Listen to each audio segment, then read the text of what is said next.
আমাদের আজকের এই তিন সংগঠনের একটি যৌথ ডিক্লারেশন, সেটা আমরা দুটি ভাষায় এখানে পাঠ করব। প্রথমে আমি বাংলায় পড়ছি। 6 জানুয়ারি 2026, শাহবাগ, ঢাকা। আমরা আজ এখানে জড়ো হয়েছি মার্কিন সাম্রাজ্যবাদের বিরুদ্ধে আমাদের দৃঢ় অবস্থান জানান দেওয়ার জন্য। আমরা মিলিত হয়েছি ভেনেজুয়েলার বীর জনতার সাথে একাত্ম হওয়ার জন্য, যে দেশটি কয়েক দশক ধরে লাগাতারভাবে মার্কিন সাম্রাজ্যবাদের প্রবল অর্থনৈতিক অবরোধ ও সামরিক হামলার হুমকি মোকাবেলা করে টিকে আছে। আমরা আজ কমরেড নিকোলাস মাদুরো ও কমরেড সিলিয়া ফ্লোরেসের মুক্তির দাবি নিয়ে এসেছি, যাদেরকে ডোনাল্ড ট্রাম্পের নির্দেশে রাতের আধারে নিজ মাতৃভূমি থেকে অপহরণ করা হয়েছে। সাম্রাজ্যবাদ খনিজ সম্পদ লুণ্ঠনের অভিপ্রায়ে নতুন করে ঝাঁপিয়ে পড়েছে লাতিন আমেরিকার এই তেল সমৃদ্ধ দেশটির উপর। সম্প্রতি সম্পূর্ণ বেআইনি ও আন্তর্জাতিক আইন বিরোধী এক অভিযানে ডোনাল্ড ট্রাম্প প্রশাসনের নির্দেশে ভেনেজুয়েলা গণপ্রজাতন্ত্রের প্রেসিডেন্ট কমরেড নিকোলাস মাদুরো ও তার স্ত্রী কমরেড সিলিয়া ফ্লোরেসকে তাদের নিজ মাতৃভূমি থেকে জোরপূর্বক অপহরণ করা হয়েছে। এই সন্ত্রাসী কর্মকাণ্ডের অজুহাত হিসেবে সাম্রাজ্যবাদী শক্তি আবারও তার পুরনো সেই মিথ্যা অস্ত্রটির আশ্রয় নিয়েছে, যা হচ্ছে মাদক চোরা কারবারের অভিযোগ। 1990-এর দশকে পানামার প্রেসিডেন্ট জেনারেল ম্যানুয়েল নরিয়েগাকে উৎখাত ও বন্দী করতে মার্কিন সাম্রাজ্যবাদ ঠিক একই প্রপাগান্ডার আশ্রয় নিয়েছিল। এটি কোনো বিচ্ছিন্ন ঘটনা নয়, এটি একটি সুপরিকল্পিত সামরিক আগ্রাসনের অংশ। এই অপহরণ অভিযান চালানোর জন্য পশ্চিম গোলার্ধে অবস্থিত মার্কিন যুক্তরাষ্ট্রের 20টি সামরিক ঘাঁটি থেকে 150টির বেশি সামরিক বিমান ও হেলিকপ্টার মোতায়েন করা হয়েছিল।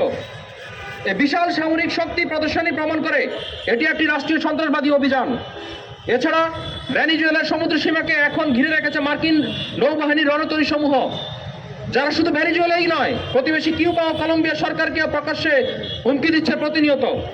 প্রিয় বন্ধুগণ, আমরা জানি সাম্রাজ্যবাদ কেন তার নিজের দেশের সীমানা ছাড়িয়ে সারা দুনিয়ার উপর অবাধ পুঁজির কর্তৃত্ব স্থাপন করতে চায়।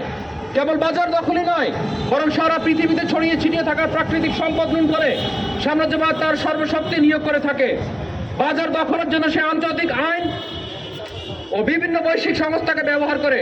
সম্পদ লুণ্ঠনের জন্য সামরিক হস্তক্ষেপ, রেজিম চেঞ্জ, এমনকি দীর্ঘ যুদ্ধের পথ সে বেছে নেয়। আমরা ভুলে যাইনি চিলি সালভাদর আইনদের কথা, যাকে সামরিক কুয়ের মাধ্যমে হত্যা করা হয়েছিল। ইরাকের ক্ষত আজও আমাদের বুকে দগদগে গায়ে হয়ে আছে। লিবিয়াকে কিভাবে ধ্বংসস্তূপে পরিণত করা হয় সেটিও আমরা ভুলিনি। সাম্রাজ্যবাদের বিরুদ্ধে জোরদার লড়াই আমাদের রাজনৈতিক জীবনের অবিচ্ছেদ্য অংশ। পুঁজির আগ্রাসনী মানবতাকে ভুলুণ্ঠিত করেছে।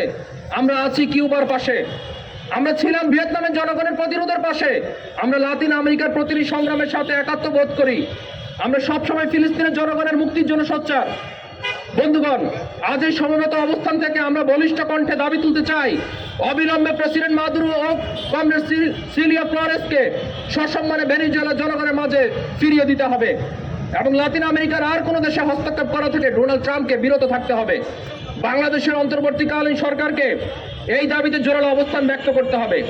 এই দাবি ও আহ্বানের পাশে বাংলাদেশ ও সারা পৃথিবীর মুক্তিকামী জনগণের সোচ্চার ভূমিকা থাকবে বলে আমরা প্রত্যাশা করি। আমরা আহ্বান জানাই সাম্রাজ্যবাদের বিরুদ্ধে জোরালো ভূমিকা রাখা রাশিয়া, চীন, উত্তর কোরিয়ার মতো দেশগুলোর সরকারের প্রতি।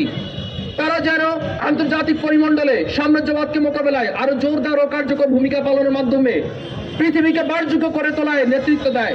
ইতিমধ্যে তারা ভেনেজুয়েলার সার্বভৌমত্বের পক্ষে যে ভূমিকা নিয়েছে, সেজন্য তাদেরকে আমরা অভিবাদন জানাই। বন্ধুগণ, বিশ্ব গণতান্ত্রিক যুব ফেডারেশন তথা উফডি দ্বিতীয় বিশ্বযুদ্ধের পর থেকে সারা দুনিয়ার যুব সমাজকে সাম্রাজ্যবাদ, ফ্যাসিবাদ, পুঁজিবাদের বিরুদ্ধে ঐক্যবদ্ধভাবে কাজ করার নির্লস ভূমিকা রেখে চলেছে। বৈশ্বিক এই যুব ছাত্র জোটের সদস্য হিসেবে বাংলাদেশে যে 3টি সংগঠন কাজ করছে, তাদের উদ্যোগে আজকের এই ঘোষণাপত্রটি পাঠ করা হয়েছে। উদ্ভিদ সদস্য সংগঠন সমূহ ছাড়াও আরো অনেক বন্ধুপ্রতিম ছাত্র, শ্রমিক, ট্রেড ইউনিয়ন ও সাংস্কৃতিক সংগঠন সমূহ আজকের এই প্রতিবাদ কর্মসূচিতে অংশ নিয়েছে। আমরা উফডির বাংলাদেশের প্রতিনিধি সংগঠনগুলোর পক্ষ থেকে সকলকে ধন্যবাদ ও কৃতজ্ঞতা জানাই। ধন্যবাদ সহ বাংলাদেশ যুব ইউনিয়ন, বাংলাদেশ ছাত্র ইউনিয়ন ও সমাজতান্ত্রিক ছাত্র ফ্রন্ট।